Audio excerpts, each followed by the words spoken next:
రాజకీయాలు గాంధీ గారి నుంచి ఇప్పుడు వరకు రామారావు వరకు ఇప్పుడు బాబు గారి వరకు చాలా దేశ రాజకీయాలు విచిత్ర పరిస్థితులకు అనుగుణంగా పరిణామాలు ఉంటూ వచ్చాయి. అయితే అప్పటి నుంచి ఇప్పటి వరకు పాద నమస్కారం మారల.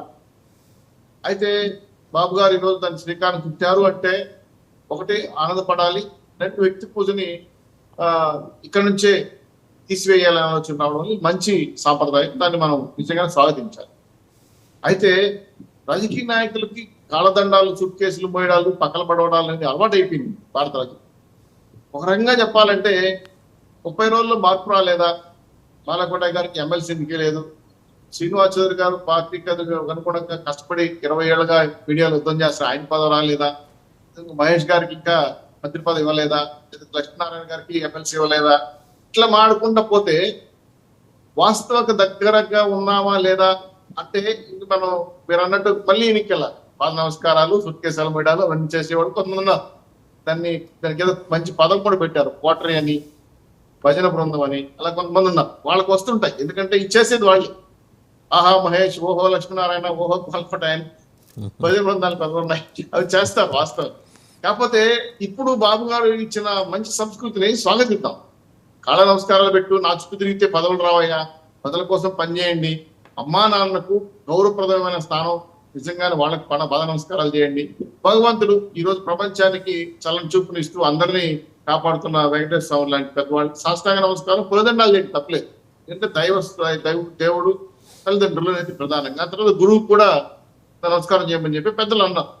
తర్వాత హిందూ సాంప్రదాయం ప్రకారం అయితే వాస్తవంగా పెద్దలకి పాద నమస్కారం చేసే సంస్కృతి ఉత్తర భారతదేశంలో ఎక్కువ చూశాను. చాలా మంది పెద్దవాళ్ళకి వాళ్ళు పరిచయం ఉన్నా లేకపోయినా పరిచయంతోనే పాద నమస్కారం స్టార్ట్ చేస్తారు. సో ఇది మంచి సాంప్రదాయం అని పెద్దవాళ్ళు అనేవాళ్ళు, పెద్దలు గౌరవించమని చెప్పి.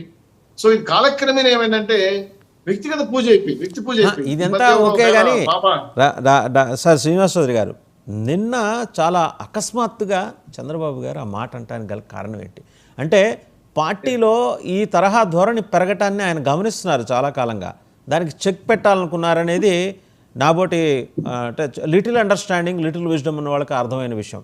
మేబీ దాంట్లో ఇంకా పెద్ద అర్థమే ఉండొచ్చు, అది మీకు తెలుస్తుంది, మీరు సీనియర్ నాయకులు కాబట్టి చెప్తారా? శుక్రవారం అనుకోకుండా అమరావతిలో ఒకే రోజు రావాల్సి వచ్చింది. ఆ రోజు వెళితే ఆయన చుట్టుపక్కల ఉన్న వాళ్ళు ఆయన కచ్చి పట్టుకోవడాలు, ఆయన చెప్పులు ఎత్తడాలు, ఆయన కుర్చీ జరపడాలు, ఆ టకాని తిరిగి చూస్తే వెంటనే ఆయన దగ్గరికి వెళ్ళేదో చెప్తాడా అంటే, కొన్ని విషయాల పైన అవగాహన రహిత్యంతో బాబు గారితో ఎక్కువ నేను అటాచ్ అయిపోయాను, ఆయన లేని నేను లేని అంటే వ్యక్తిగత పూజే. సో ఆయన అడగలా, ఆయన మాట నీళ్లు మాట తెచ్చాడు ముందు పెట్టడం, ఆయన అడ్డంగా పైకి అడ్డంగా ఉండటం, ఏందా ఎక్కువ కింద పెట్టడం, అంటే ఇది ఏంటంటే ఆ ధోరణి అత్యుత్సాహాన్ని ప్రదర్శిస్తున్నారు. దాంతో కొంతమంది గతంలో ఈయనే బాబు గారే ఈయన అని చెప్పి ఆయన పదవి ఇవ్వడానికి అధికారులు భయపడేవాడు, ఆయన జనరల్ వారిని భయపడేవాడు, పదవులు ఇచ్చే ఆనందంగా ఇచ్చేసేవాడు, ఏదైనా చెప్పి చేసేసేవాడు.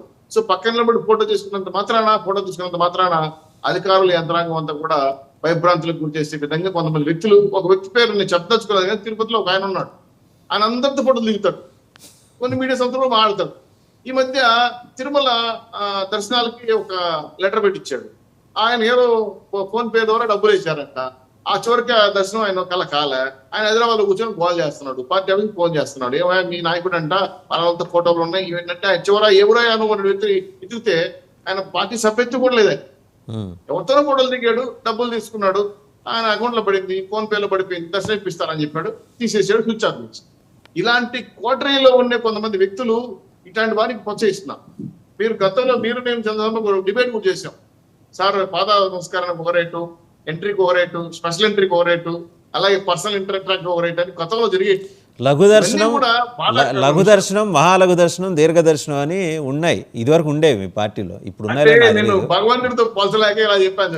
ఎందుకంటే భగవంతుడు మనిషి మానవ రూపణ కాదు కదా, కాబట్టి నేను ఆ విధంగా చెప్పాల్సి వచ్చింది. సో ఇవన్నింటికి కూడా పురస్కారం పెట్టాలి. మారిన బాబు గారు గతంలో ఐఏఎస్ ఆఫీసర్లు ఎందుకు చుట్టూ తిరిగేవాడు, ఇప్పుడు ఐఏఎస్ నాకు కనబడట్లా, ఐపీఎస్ కనబడట్లా, బయట పంపించేస్తాను, ఇంటర్వ్యూ ఉంటే రండి, పర్పస్ ఉంటే రండి, నేను వెళ్ళిపోండి అని చెప్తున్నాను. మా కార్యకర్తలకు టైం కేటాయిస్తాను, మంత్రులు ఎమ్మెల్యేలు మీరు మీ సేవగా పార్టీ ఆఫీస్కి రండి, ఇది అవసరం, ఖచ్చితంగా రావాల్సిందే మీరు అని చెప్పి మ్యాండేట్ పెడుతున్నాను. ఇది కాకుండా జనంలో ఉండండి, నాతో వదలాల్సింది. కుప్పంకి వెళ్తే మా నాయకులు తిరుపతి నుంచి తిట్టాడు, ఏం పని మీకు ఇక్కడ, తిరుపతిలో కార్యక్రమాలు చేసుకోండి, ప్రజలకు సంబంధించి ఏమన్నా చూడండి, అంతేగా నా చుట్టూ తిరుగుతారేంది, దేవుడి ప్రసాదాలు నాకు రావా, సెలవులు నాకు రావా, నేను మెమోంటోలు నాకు రావా, మీరు ఇస్తే నేను ఇంట్లో పెట్టుకోవాలా అని దండించాడు ఆయన. మేము కూడా ఆశ్చర్యపోయాం, నిజంగా నేను పైన ఇంత గట్టిగా చెప్తున్నాడు. గతంలో బాబు గారు అంటుంటే భజ పొందాడు సరిపోతుంది, మెమోంటోలు, సెలవులు, ప్రసాదాలు రకరకాలు. ఇది పవన్ కళ్యాణ్ గారు తాకిందండో ఈ విషయం. ఈ మధ్య పవన్ కళ్యాణ్ కూడా ఈ విషయం తాకింది, మరి ఆయన కూడా సున్నితంగా వ్యతిరేకిస్తున్నాడు. ఇదేందో నా చుట్టూ తిరుగుతున్నా మీరు అని చెప్పి. అది కూడా ఈ పార్టీ నాయకులుగా జనరల్ గా గతంలో జగన్మోహన్ గారు కూడా ఈ మాయలో పడిపోయాడు. ఇంతమంది ఆయన పద నమస్కారాలు చేసి మంచి పదవి చేసాం మేము చూసాం. కాకపోతే నిజంగా చెప్పాలంటే ఆహ్వానించదగ్గ విషయం ఏంటంటే, మీరు పెట్టిన అంశం వాస్తవంగా తల్లిదండ్రులు దేవుడికి గురువులకి ఇవ్వడం గౌరవం మంచిదే, కానీ రాజకీయ నాయకులకి పులిదండాలు అది ఆ ఒక్క మాట అండి. అంటే తల్లిదండ్రుల పాదాలకు నమస్కారం పెట్టండి అని చెప్పారు చూసారా, ఆ ఒక్క మాటతోటి ఆయన మీద గౌరవం ఇనుమడించింది పౌర సమాజానికి. చంద్రబాబు గారి మీద డిఫరెంట్ పర్సెప్షన్ ఉన్న వాళ్ళందరికీ ది ట్రాన్స్ఫార్మ్డ్ బాబు గారు ఎలా ఉన్నారు అనేది ఆయనేమి ఏదో నేలకు చివరి నుంచి చెప్పాల, కడుపులోంచి చెప్పారు. అది స్పష్టంగా అర్థమైంది. అందుకని నేను అది ప్రత్యేకంగా ప్రస్తావన చేసి చెప్పాను. సరే, ఇంకా రెండో అంశం అదే వివాదం. విజయసాయిరెడ్డి గారి మీద ఈ వివాదం చుట్టుకోవటం ఏంటి? దీని వెనకాల ఏమన్నా కుట్ర కూడా ఉందంటారా? సార్, నేను అనవసరంగా ఒక మహిళ పైన లేదా వ్యక్తి పైన అబాండాలు ఏదలుచుకోవడం కోసం మహిళను నేను లాగలేదు. విజయసాయిరెడ్డి గారి వ్యవహారం మీరు చెప్పిన మాటకి నిప్పులేందే ప్రోగ్రాం.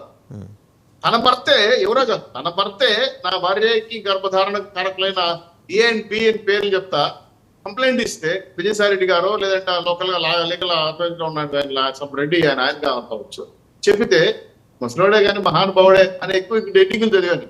ఆ కామెంట్స్ అని అలానే ఉన్నాయి.